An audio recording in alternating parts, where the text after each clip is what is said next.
Hey, welcome to King Benny's Football Picks. Got the recap of this past weekend. It was a tough one. I'm gonna say it was my only weekend below 500 this whole season so far. Sorry about that. Sometimes you just gotta take your lumps and move on. Started with OU losing by 2 to Miami when they were 4-point favorites. That was a tough one. NC State totally got this one wrong. They were 17-point favorites against Wake Forest and ended up losing the game 27-23. So that would have been a really nice money line payout if you went that way on Wake. TCU and West Virginia, TCU was getting 12.5 points, and I like that after West Virginia's big win against Texas the previous week. The West Virginia is starting to look like one of those teams to ride. They're looking good. They scored 47 points against TCU. Crushed that spread, won by 37. There's somebody to watch as we close out this season. I mean, they're really making a push. So Pittsburgh, I rode that horse again. They were 3-point favorites and won by 30. They're another one beating Virginia Tech. So I don't know if it's the league or what.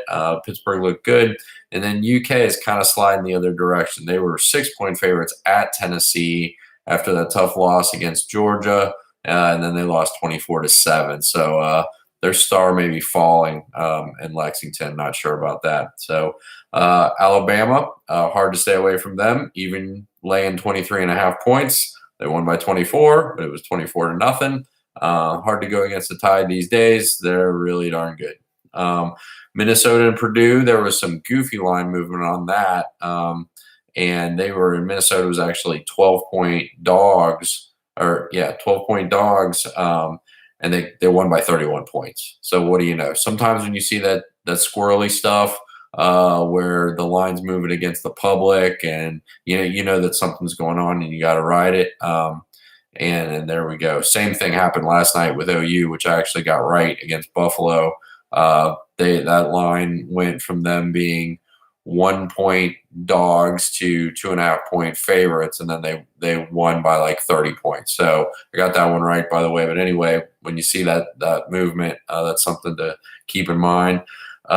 Cincinnati and South Florida, they did enough to win the game, but not to cover the 13 points. That was really lousy. If they just kind of sputtered down the stretch, and that drive took so long that they ran out of clock. If they would have just been held on a third down and kicked a field goal, we would have been fine. So I can't hold that against the Bearcats too much.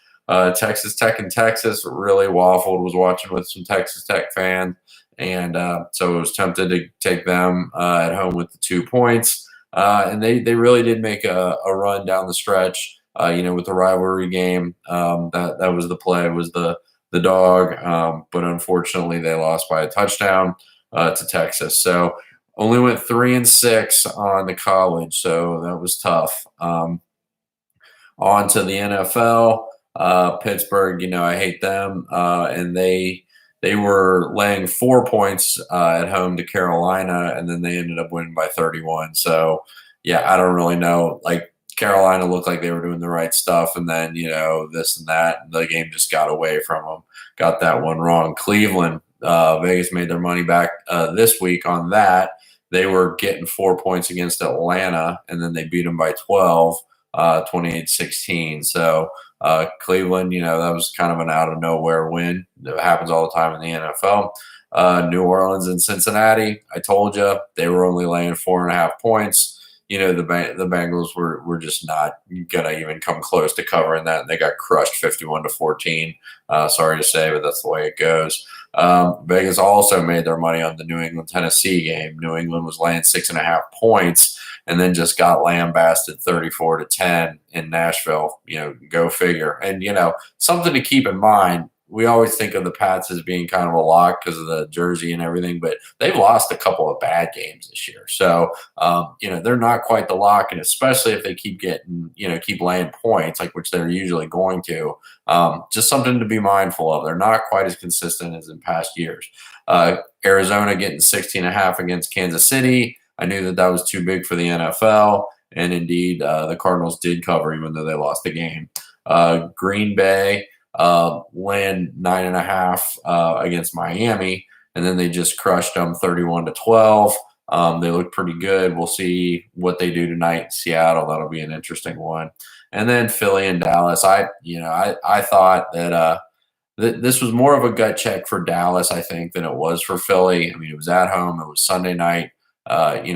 Teams hate each other. Philly was laying 6.5, but I think really it was more. It meant more to Dallas to really kind of try to get their footing and get something going and make something of this season. And they ended up winning by a touchdown. So it was a rough weekend altogether. I went 3-4. I went 6-10 on the weekend.